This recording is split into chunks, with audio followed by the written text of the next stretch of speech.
We're going to go ahead and take a look at a concept of factoring, and you're going to get a couple of tips throughout this video of different ways to think about factoring. We're going to first start with factoring the greatest common factor, and then we're going to move on to factor by grouping. When we're factoring out a factor, it's just like when you were learning factors of numbers. So, such as 3 times 2 is a factor of 6. So, 3 and 2 would be the factored portion of 6, and the number 6 would be what you get when you multiply 3 and 2.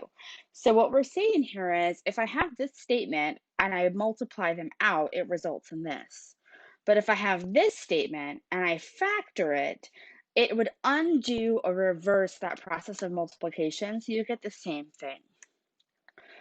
To factor out the greatest common factor with polynomials, you're always going to look at two questions. What number can I factor out of each term? And the second question is, what variables can I factor out of each term? So if I have 7k plus 28, the first question we're going to address is what number can I factor out? If there's nothing you can factor out, it's just in simplest form or it's considered prime. So I think about 7 and 28, and when I'm thinking about factors, I want to know the largest number I can divide both of those by, which happens to be 7. So I'm going to take that 7 and factor it out so that I'm left with k plus 4. Now, there's two ways to think about factoring out. You can think of it in this way, where you write it as the factors themselves and you pull the 7 out front. Or you can think about it as 7k divided by 7 is 1k, 28 divided by 7 is 4, and the value you divided by goes in front of the parentheses. Two different ways of thinking about it. Whichever way makes the most sense to you is what you need to use. Now I can check that by distributing the 7 back through the parentheses, and I get the same thing that I started with. Let's look at 32m plus 24. So I want to know, what is the largest number that both 32 and 24 are divisible by?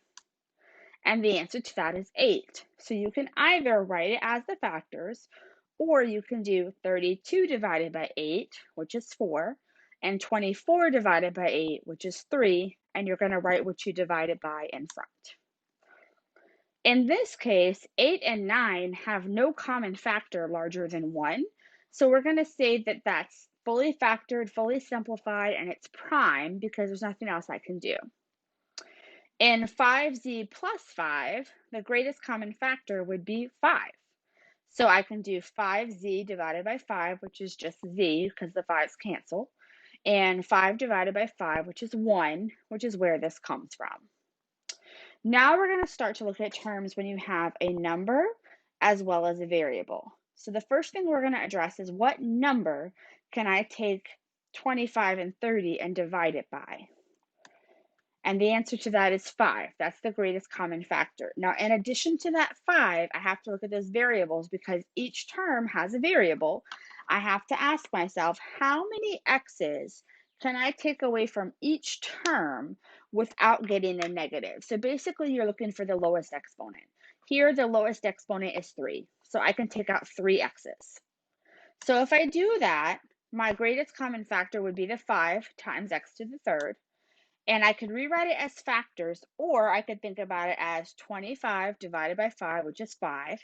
I have 4 x's. I took away 3, so I have 1 left. I have 30 divided by 5, which is 6. I have 3 x's. I took away 3, so I don't have any left. So this would be the fully factored form. Here we have a trinomial we're going to take the same approach to. My greatest common factor is 25 because 100, 50, and 25 are all divisible by 25. The most amount of m's I can take out is going to correspond to the lowest exponent, which is 3.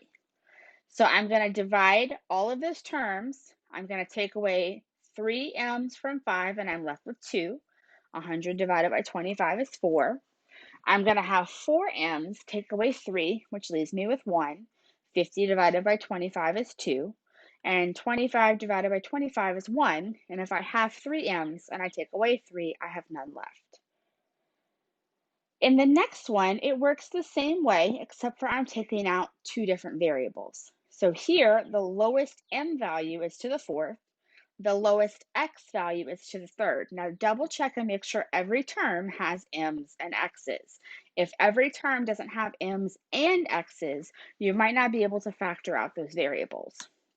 So I'm going to simplify that with the same method. Pause the video, work it out, and make sure your answer matches. Now here, looks a little different, okay? So here, I already have factored phrases. But if you look, each factored phrase has an a plus 2 in common. So if I pull a plus 2 out of there, like I was dividing, I'm taking that a plus 2 and writing it in front, just like I did with the other factors that went in front of the parentheses.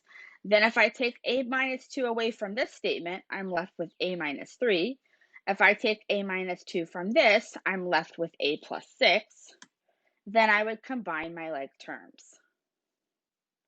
So a plus a is 2a, negative 3 plus 6 is positive 3. Here's another example of that same idea. I'm going to pull the y minus 1 out front.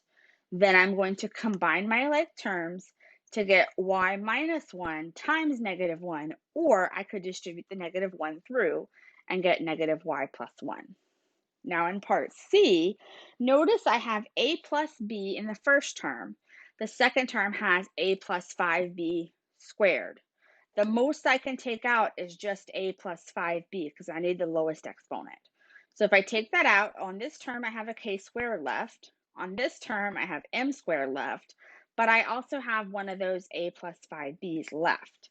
So I would distribute the m squared through here and then simplify and combine my like terms to get this answer. Now I want to look at factoring something in two ways. The idea for factoring something in two ways is that we do not like a negative leading term because it causes problems later on down the road. So what we're going to do is we're going to look at how I would traditionally factor this. Then I'm going to look at what can I do to make it a little bit simpler. So the traditional way would have r as a common factor because 5 and 6 have no common values they're each divisible by.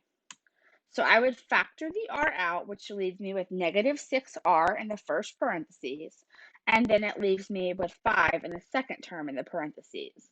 And so that would be a factored statement. However, we could also take out a negative r because when we do that, negative 6 divided by negative r is a positive 6. 5r divided by a negative r would be a negative 5. It's like dividing by negative 1. And now I don't have that weird negative inside the parentheses, and that's just a convention for us. That's how we conventionally show this. So let's look at factor by grouping. Factor by grouping is exactly what it says. We're going to group some things together so that we can factor things out. Factor by grouping happens when you have 3 or more terms. Really, you could probably think about as 4 or more terms is when we're going to group. So fours, because we want to group in pairs. So here, I'm going to group this in pairs with common variables. So notice how I rewrote this as 6p plus rp. Then I wrote this as 6q minus rq because what's going to happen when I group those together is I'm going to be able to factor a p out of the first term. I'm going to be able to factor a q out. Now look at this. 6 plus r and 6 plus r. Well, I took a negative q, and so now that matches, and I can write it in front, and I have p minus q left. Here, I'm going to group them together. Notice how I'm putting the two x terms together. I'm going to group them, factor out an x in the first one and a negative 2 in the second one.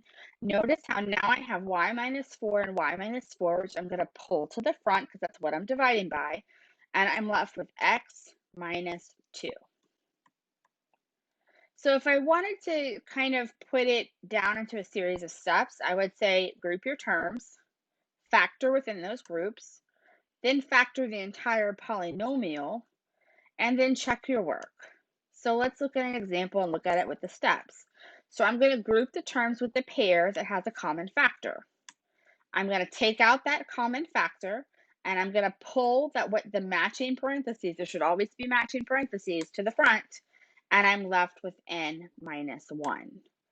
Here's another example. It's 4 terms. That means factor by grouping. I'm going to group my pairs together, and I'm going to factor out. Here I factor out a 5y squared. Here I factored out a negative 6.